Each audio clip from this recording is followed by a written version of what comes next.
Hello and welcome to the CEO1440 Show, the mortgage broker builder, where this week we've got an interesting gentleman here. He's been a loan officer, a processor, and runs one of, in my opinion, the best third-party processing companies out there, Mr. Tyler Hancock. He's going to talk to us about third-party processing, what it looks like, common mistakes, just a whole lot of stuff as you move into that third-party processing world. So we've got Tyler here. We're going to kind of let him give us a quick little intro of how you've got into the business, what it is, how you got here, and just a quick little tidbit about myself. I've been in the mortgage space 27 years now. I've got a 4-digit NMLS number. I've helped thousands of loan officers literally earn hundreds of millions of dollars in commission. I've been everything from the C-suite to the guy underneath the computer, plugging in cables. So I've done a little bit of everything, hopefully giving you a lot of value here without taking a ton of time.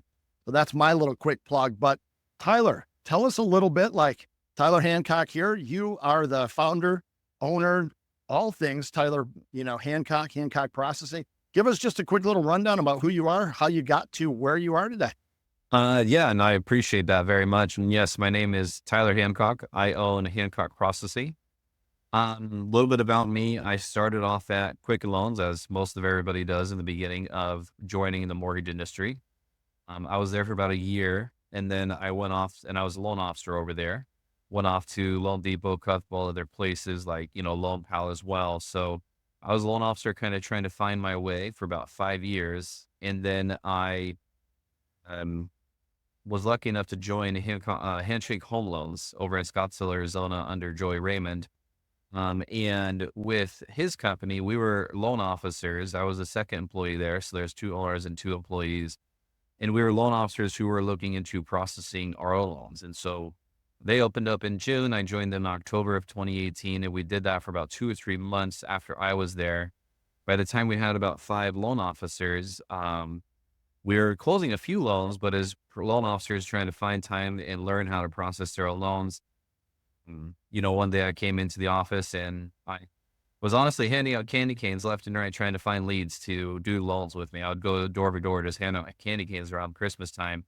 And just, see if they wanted to do a refinance or, do a FHA Streamline via Earl.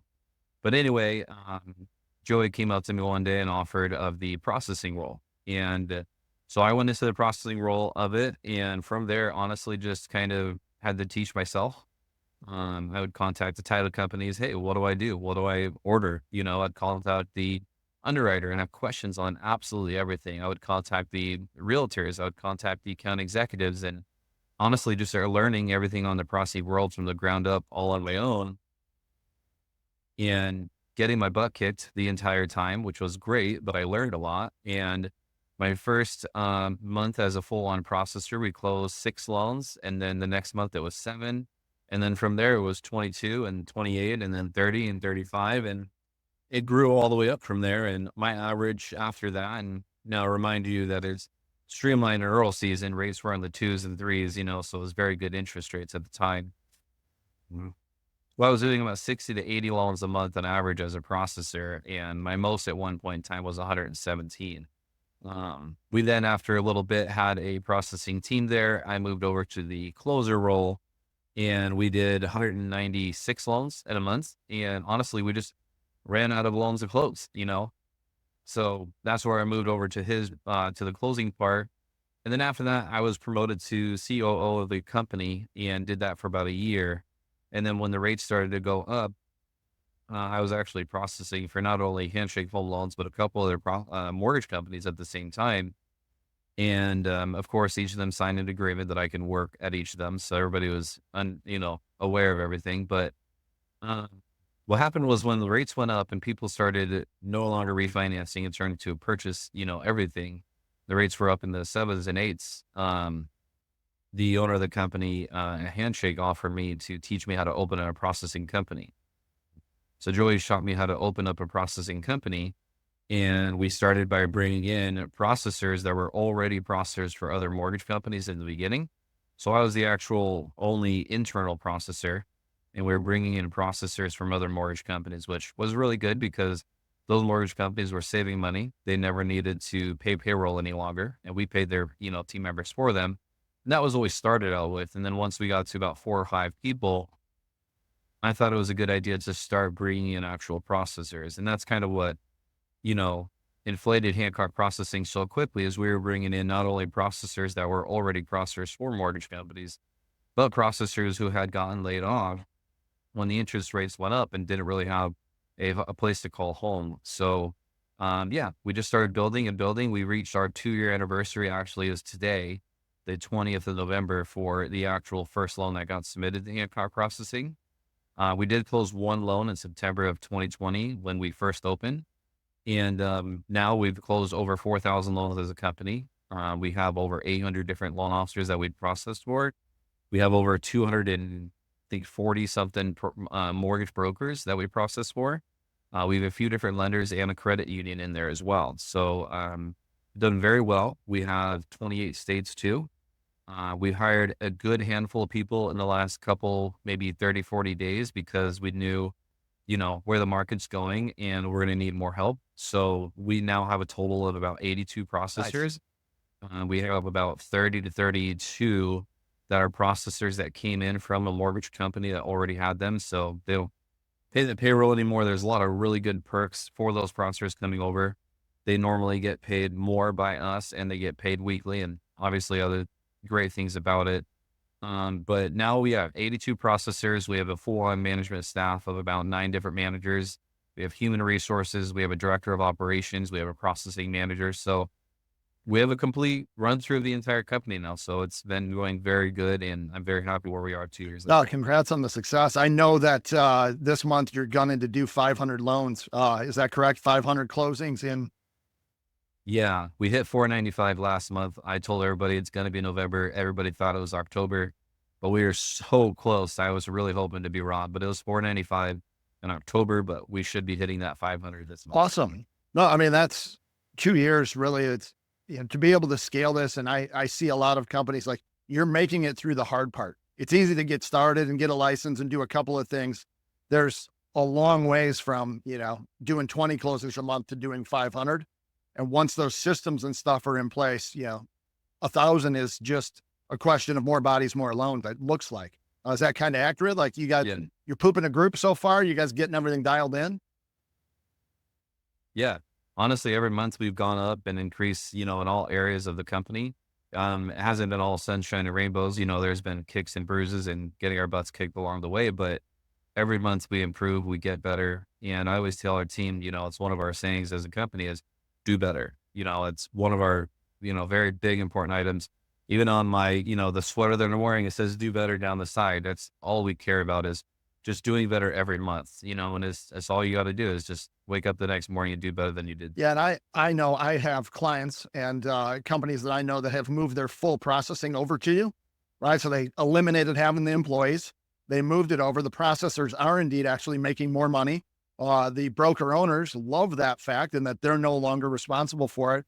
And just kudos to you. A lot of places that I see, it's just you bring them in and it's go get them, Tiger. Like you are literally in the bowels of their business doing coaching, training, day in, day out, helping the processors actually become better. I spoke to one processor that said, like, I haven't had any training in years. For the first time I now am getting training about how to become a better processor. And you're actually in the bowels. Do you still carry a pipeline yourself or have you relinquished that? Normally I'm closing about 20 to 25 loans a month myself. I'm trying to get away from that a little bit. I've still closed 10 loans so far this month myself. And I told myself I was going to do it, but it's hard to say no because especially with the trainings that I do with the team, I do about 15 hours myself of, weekly trainings for the team themselves. And I want to keep that going. So, and I've learned from you and your team on how to record these trainings and have them available. So we're going to be building an entire training portal for all of our teams so they can just go on there and learn anything they would like in their free time. And so thank you for that. But we're even right after this call, I'm doing a training on how to order a VA appraisal in the VA portal. And even though everybody on the team knows how to do that, there's still a need for that. Maybe someone doesn't know how to do it. There's maybe they have a question on it. So I'm going to be doing a training for that. In just a moment, I'll be recording that too. But yeah, for those processors that are coming on board that are already processors for other mortgage companies, the really great thing about for those processors coming over is we pay up to $895 in commission on those files, and other files that they bring in. If the business is slowing down at the company they're currently working for, we give them more loans to process. They don't have to be worried about getting laid off anymore if the rates go up. We'll just, introduce them to more loan officers that are meeting processors.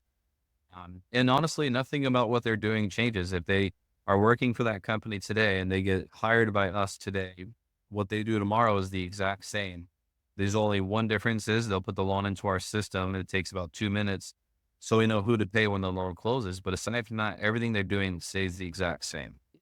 And I see a lot of other companies starting to offer this right now, and it's great. There's more business than ever to go around. So I'm happy that they're getting in tune with it and seeing that it's a possibility for their company. Yeah, I think that that's really cool. And one thing, just processors forever have always been trapped and they were captive to whatever business their loan officers were bringing in. They had no control of their business, where when somebody goes, even if they're doing 80% with their existing company, you allow them to go out and be an entrepreneur, right? A business owner inside of your business, go out, find and bring in their own brokers, and you pay them more if they bring in that business themselves. So I think if you're a processor, it's awesome. And that you now, for the first time, maybe in your career, have the ability to grind or hustle a little bit harder and bring in more business. You weren't just waiting around for your loan officers to do something, which I think is really cool.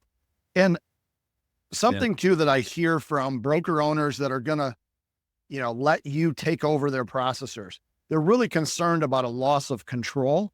Like they lose control of their employee. Can you speak to that? Because it has not been my experience that anybody has lost control of their employee. Their employee just has more help. But how do you overcome that concern if a broker's like, I don't want my processor working for hand because I don't have control of them any longer? Yeah. I mean, honestly, they don't even need to leave that office. If they're an in-house processor for that company, they don't need to leave that office. All of our team is remote, so we don't have an office that our processors go into. So they wouldn't even leave the office that they're working in. So they would continually keep working in that office. There's one right now in Arizona that I'm going to weekly meetings with, and their in-house processors that we've already brought on about 6 of their members, but we're going to meetings. I went to, I think 2 meetings now with them, or actually 3 of in-house pipeline meetings to do a review with them. So they don't lose control. Honestly, it just is a huge help to them, but also it opens up the processor's eyes to where, all right, I'm seeing it from this other side as well, that this is how we're supposed to be doing these loans. It helps them because they have a different management team as well, but also the current one that they have. But then the loan officers benefit very much from it as well too, is because it's not like because the processor is waiting on loan officer to send in loans. But what if that loan officer doesn't really like working with their in-house processors, or if they want to work with other processors that see how to process loan from another processor's point of view? So the loan officer not only gets, the loan officer can also choose other processors as well as the processor can choose other loan officers to process for too. So it really opens up the business on both the loan officer side and the processor side, because now they can literally work with anyone. They don't have to work with just those processors any longer.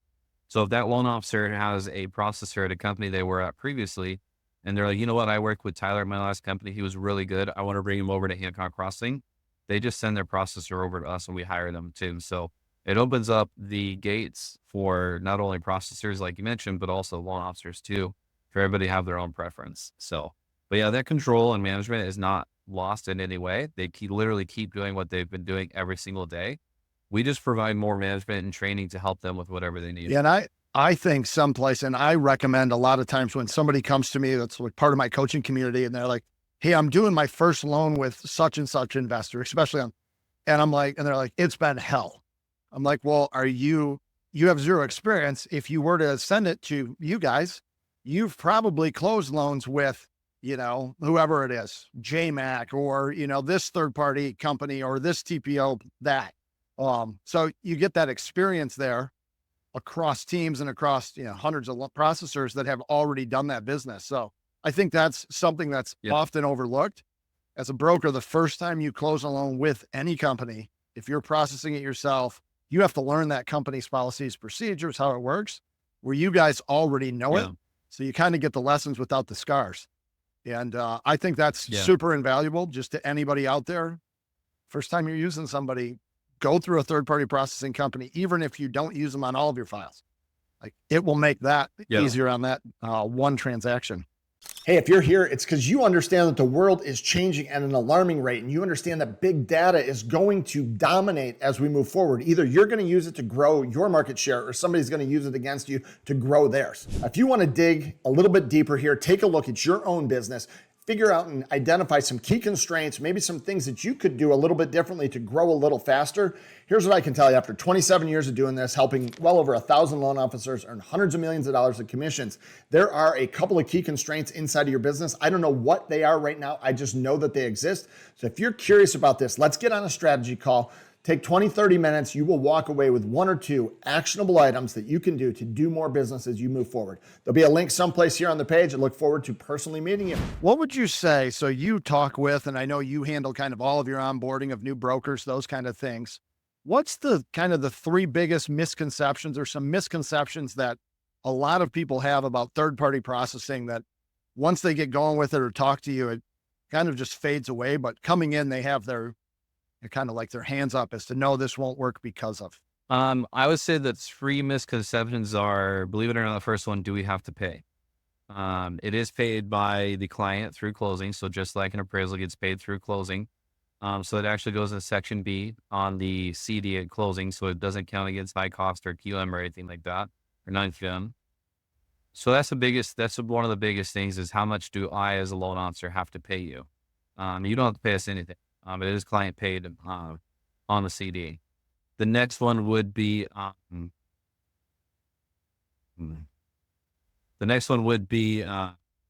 already have processors. I don't need contract processing. I already have my own processors. That's honestly the ideal situation for us if you already have your processors, because then from there we just onboard them onto our company. We pay them for you. So that's the next biggest one, is because when we contact them as a contract processing services, I feel that they think we're trying to replace their processors. Or when I met their processors in person, and they're like, well, you're just going to take my job away from me. And no, that's not it. We want you to keep your job. We want to pay you more, and we pay weekly as a company. So we want to pay you more often. So that's the other misconception there. That would be number two. And then number three would be, do you talk to my clients? I think a really big thing, and I don't know how many companies don't have their processors contact their clients, but a lot of loan officers are very happy when we tell them, yes, we contact your clients, whether it's by email, phone call, text, or anything like that. We contact your clients. We'll send a pigeon with a letter on its leg, to get what we need from your client. So we do talk to every single client, every package that we offer, email, text, phone call, whatever it needs to be. But I would say those are the three misconceptions, that they come in thinking that we don't do those items, or that they would be a little different. But when we give them those reassurances and they understand what we offer, then from there, I mean, there's really no reason to say no to joining a contract processing company. And we're not replacing processing. We don't cost anything. and you also, like, you pay for their seat and arrive. They get an email address from you. The old broker that had them really has no expense left with this person, outside of maybe if they do actually come into an office, they sit someplace, but you pick up kind of all that stuff on the back end. They actually become like, they work for Hancock Processing. And if you close a loan, you pay for them on the LE or on the CD. If you don't close a loan, you have zero cost into that person month in, month out. Is that kind of accurate as well? Right. That is 100% accurate. So we don't cost anything. Nobody gets paid if the loan doesn't close, just like with a loan officer. But yes, for the systems part, we do pay for all their systems. We had one company where they had just bought brand new laptops for all their processors like the week before we took them over. And actually in 10 days, I'm sending that payment back to them for all the laptops they just purchased. And now those laptops, we covered them, reimbursed them for those. So the processors will still be able to use those laptops, but we're reimbursing the company for all the laptops they just bought, since they sent us their processors. Another one where we have our own Arrive and we have our own lending pad, and we pay for all those seats. But another company that we work with uses Encompass. Now everybody's Encompass is basically customized to them exactly. So for our processors to be in their Encompass, we actually reimburse them monthly for those seats in Encompass as well. So that way they really don't incur any expenses. They don't have to worry about withholdings or employer taxes of those W-2s anymore, because We take them on as actual employees of us, W-2. We cover all it. Yeah, I see the lending world becoming more like a subcontractor. Right? Like back, I'm sure 200 years ago when somebody was building a house, they did everything. Now, right, I bring in my HVAC guys and I bring in the different people that are really specialized inside of that. And I'm seeing that happening a lot here with third-party processing or fractional different things across the board where a small broker can get the scale. And I think another thing that's cool if you're out there right now, if you're running a small company, you have one processor and they go off on a 2-week vacation, you're SOL. Inside of your team, I think that this is the structure. You have teams of 10 with the team leader.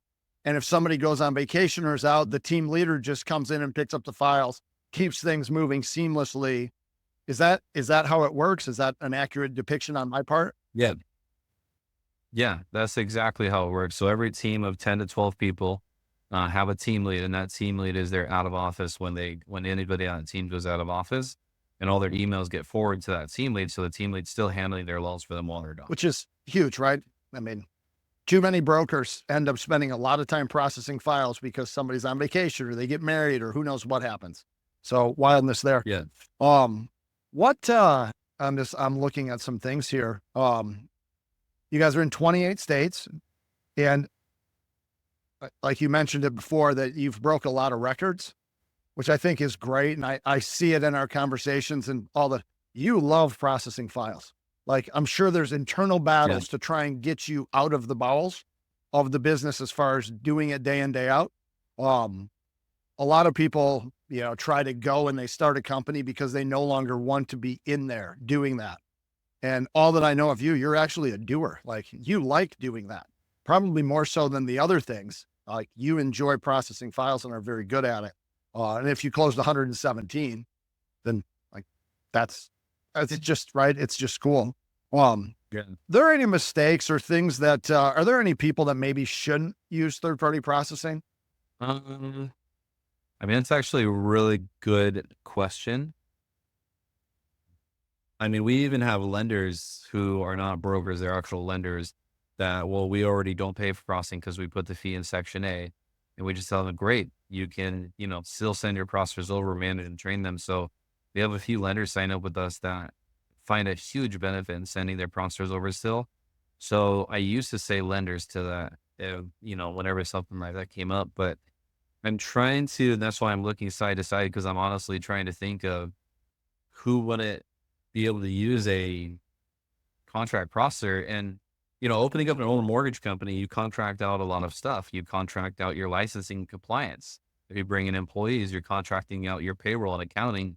Then at the end of the year, you need a CPA to do your taxes. And just like you said, you see a subcontractor world, and then now they can just contract out their processing as well. So really, if somebody could open a mortgage company and just hire loan officers and then subcontract out all their other stuff. And to be honest with you, somebody's going to have to convince me of a mortgage company that is a good thing for them not to use a processing company. So I don't have an answer to that. And the reason I ask is I have clients that, will ask me, should I do this? Should I not? And the only people that I say that it doesn't make sense is like, we all know the person that's OCC, and it doesn't matter. You can they're on their third-party processing company, but they won't relinquish control. And they close 1 or 2 loans a month. It's because they literally wake up in the morning and they right. You have to trust a little bit that the company that you hire is going to do it. If you can't give that up, that's the only, and I almost give it to them as a takeaway. Like, it's probably not a good thing for you because you're neurotic and you close a lot less loans because all you do is look at your files. Other than that, I think for those people, they just need to understand that they're going to continually do this for the next X amount of years until they're able to retire, and their retirement date could be much sooner if they allowed us to come in and help them, because they're going to close that many more loans every single month if they do allow the help to come in. But if you don't, you're going to be the stubborn person that works the rest of your life until, working until you're 85, 90 years old, or however long, I think you should allow help. When I met you and I met Joey and then Josh and I met all these other people that have come in, my answer has been yes every single time to allowing the help to come in. So, yeah, I mean, you definitely Yeah, I'm closer to 100 than I am to 0. And maybe at 30, I thought I could figure things out on my own. I am 100% right. Hey, there's a lot of people out there that can help me move way faster with them than I could ever go on my own, just because they've got Yeah. experience doing it. Is there any like processing best practices, things that just to any processor that's out there that might be listening, little hacks that you would have today that just help files move faster, things that every processor should be doing? I would honestly say order everything you can up front. Okay. And then what I mean by that is that when a file comes over, the very first thing I do is order title immediately. I don't care if the initial disclosures have been signed or not. I'm ordering title right away because title can take sometimes 3 days or 2 weeks. It doesn't matter. So ordering title immediately and getting a prelim CD from the title company to disclose the loan correctly is very important to do as well. So ordering title right away. If you already have homeowners insurance in there, let's say it's a refinance or it's a purchase, you have a homeowners insurance quote, order immediately as well. If you see inquiries on the credit report, send out the credit inquiry letter up front. As soon as the initial disclosure is signed, order that appraisal. So even before submitting the loan to the lender, you should have already, made sure the initial disclosures are signed, of course. Order title, order homeowners insurance, order the appraisal, sent out any letters of explanation that need to be sent out to the client, of course. And then also review the file, review the 1003, see if there's any additional items that you might need. But having as much as you can up front is only going to help when your approval comes out and you have 3 conditions compared to 13 or 14 conditions that may come in. So honestly, ordering everything up front and response time. Your response time and taking action on something is also very important. Uh, Especially in the contract processing world, is because I always tell my team, you're just salespeople that happen to process loans, because they really are. Because that loan officer can send that loan to absolutely any processor out there. There's us and there's a bunch of other, very large companies with all their own processors as well that are doing very well too. So that loan officer could send their loan to absolutely anybody they want. So if a loan officer sends a loan to you and you take 3 hours to acknowledge that email, it's probably already gone somewhere else. And I don't blame the loan officer. I would do the exact same. There's no reason they should wait, even 2 hours for a response. My email builds up all day long, but I answer my emails immediately as fast as I can within about 5 minutes or less every time. It doesn't matter if I have 40 loans in my pipeline or not. I answer my emails immediately, or I at least say, hey, I'm a little busy. Give me 30 minutes. I'll get right back to you. Something. So response time and action time is key to being a great processor. But to process a loan, ordering everything you can up front before submitting the underwriting is going to help your loans go much faster. Yeah, no, it's been since I've been in the business since the late 90s, right? There was this thing that people would say clean in, clean out. I Yep. don't know that goes away. You had mentioned before, processors are always concerned about this, and you had mentioned before people can make up to like $8.95 a file. A processor, you have is it 3 different price points or 4 different price points? One for a streamline, kind of one for the basic loan officer discloses. You then pick it up from there. And then there's some where you do like full bowl. You're the disclosing, you're an LOA, you're doing a whole bunch of stuff. For the Yeah. processor side, what can the processor expect to make if they come over and start doing it? So when they come over, there are the 3 packages that we offer. So our package A is initial disclosures through funding. The commission on that is $500. But if you brought in the mortgage broker on your own, they're not already with us, you get $695 on those because we consider that self-source business. So company source, we pay them $500. Self-source, they get $695, which is really good because when I was a processor, I was only getting $250 a loan. So that's already very well there. Our other package B is the $895 offer. Basically, the processing fee is $895. It's submissions refunding. So once the loan officer discloses it, they get the initial signed disclosures from the client. They hand it over to us. We submit it through underwriting and then work it through funding. The processor would make $400 on that. And then if they brought in the business on their own, so if that mortgage broker wasn't already with us, they would get $495. So $95 more on that since it would be self-source. And then our package C, which is the LOA package, it's full boat. Like I said, everything from the loan officer gets the 1003 signed by 1003 filled out by the client. They pull credit And we basically take over from there, get the loan, once the loan goes under contract, take it to the lender all the way through funding. That one is $14.95. If it is company sourced, it would be $700. And then if they brought in the mortgage broker on their own, that's not already with us, that's self-sourced, and that's the $895. But on top of that, one really good thing that our processors love, especially the ones that have been with us a little bit, is the residual income that we offer. So if you bring in a mortgage broker that's not already with us, and let's say they have 15 or 20 loan officers, that's too many loan officers for one processor to process for. So that processor that brought in that mortgage broker will introduce that broker to a bunch of different processors on our team to work with them, and they get paid $50 for every loan that we as a company close for that company too. So let's say that they brought in one mortgage company a month for 5 months, and they're each doing 20 loans a month. Eventually, that's 100 loans a month that those companies are closing with us because that processor brought them in. That's $5,000 a month in residual income that processor would be making on top of what they're making processing loans as well.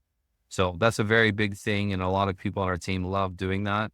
So a lot of times I'll get phone calls from our team that are on a call with a mortgage company, and they conference me in, or they'll put me on an email with them, and we'll bring them in.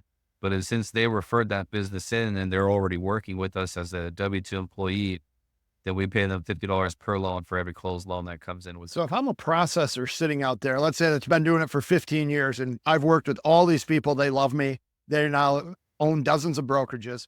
If I go out and find a brokerage that's not working with you and I bring them in and I'm their processor and I close 20 loans with them, I would be getting $500 for each of those files. So I'd be getting 10 grand. And then you'd be getting $695 on each of those because you brought them in yourself. So it'd be self-sourced. So you'd actually get $695 on I thought it was if they were doing the $895. Oh, I got 500. Oh, sorry. That would be $495 okay. then. Or $495. So you're getting roughly 10 grand. And then any other people you refer in, you can.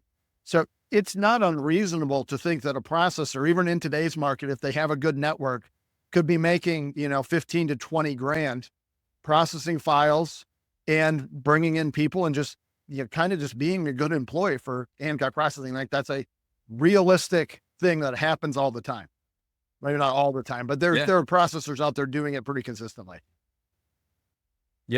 Yep. And that's why as a company, we require only a minimum of 5 fundings a month from each processor, because eventually we want them to reach the point where they are basically living off that residual income and only need to process 5 loans a month.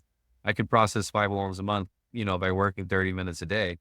But if they are eventually handed over or referred in so many different mortgage companies to us, they could literally live off that residual income as long as they're just closing at least 5 loans a month. That's awesome. Well, I don't really have like anything else here. I think that we've hit on a lot of points. One thing that I would just tell anybody that's thinking about doing this, if you want to reach out to me, I've worked with and dealt with a lot of third-party processing companies. I think Hancock is awesome. We actually I send a lot of people over there. If you have questions, concerns, like anything, you just want to talk it through with me, I'll reach out. I'm super, transparent about things and happy to do so. You can also reach out directly to them. But third-party processing, I just see it as something that more and more companies, I think, are going to embrace it. And if for nothing else, even just as a backflow for overflow, just to keep things consistent. Maybe they still have a processor, but I think that third-party processing is something that's here to stay. I was a little bit wrong on it. I thought that third-party processing would have been this like kind of sprint to the bottom and taken over from, like the Philippines or something. And it's really nice to see that it's went the other way and become, it's not a commodity. It's actually a really fundamental piece of business. So what you're doing, the other companies out there that are kind of leading the way, it's really cool. So I appreciate what you're doing. Well, thank you. I appreciate your help. And all of our processors are in the United States. So I appreciate you mentioning that part as well. And for anybody looking for help with their company, especially social media wise, John is definitely the person to go to. Been a huge help with us. So thank you. I love working with you guys. Well, this has been awesome. I will include a little link in here someplace when we post this for you to reach out to me. I'll make sure that Tyler's info's out there. And thanks for your time today, Tyler. Yeah, of course. Good Thank luck. you. Go get that. Go get that 500 this month. We'll definitely do our best. Awesome, man. Thank you. you're still here and you're watching this, you're probably getting something from our content. If so, maybe you know, or I'm sure you know, someone else that could also benefit. So if you could do us a solid, forward this, share it with your friends, other people that are like-minded that want help with simple solutions to grow their business. And if you want to do a little bit of a deeper dive someplace on here, there is a place to schedule a call with us to talk about your business and how we can grow it together. Look forward to hearing from you. Again, thank you for being here. Please do share.